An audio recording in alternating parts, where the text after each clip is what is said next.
كأس العالم، أول كأس العالم بالنسبة للمنتخب الوطني المغربي. الإحساس ديالك وأنت كتفوز رفقة هذا الجيل من اللاعبين، هذا الجيل الرائع ديال اللاعبين مع المدرب محمد وهبي؟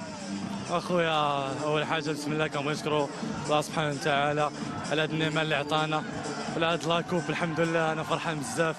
اول حاجه كنبغي نشكر جلاله الملك نصر الله والله يشافينا على التحفيز ديالو. ومن بعد كنشكر البريزيدون ديالنا السي فوزي القجع، الحضور ديالو هنايا كان عندنا واحد الموتيفاسيون كبيره بالنسبه لينا.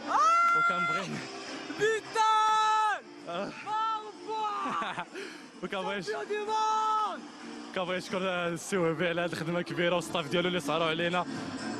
والجمهور اش غنقول لكم، هو اللي كنجبنا عليكم كنتو باغينو حتى حنا كنا باغينو. الحمد لله ربي الحمد لله ما كيخيبش اللي كيخدم. وكنبغي نشكر عائلاتنا كاملين، كنبغي نشكر الجمهور، كنبغي نشكر مراتي حتى هي اللي جات. وكنبغي نقول للوالد والوالده يسمحوا لينا حيت كنت باغي نجيبهم ولكن مرات ما يقدروش يجيو في السفر. كنعدي لهم هذا الفوز هذا. والله يخليكم ليا عائلاتي، كنبغيكم بزاف. الله يسهل عليكم.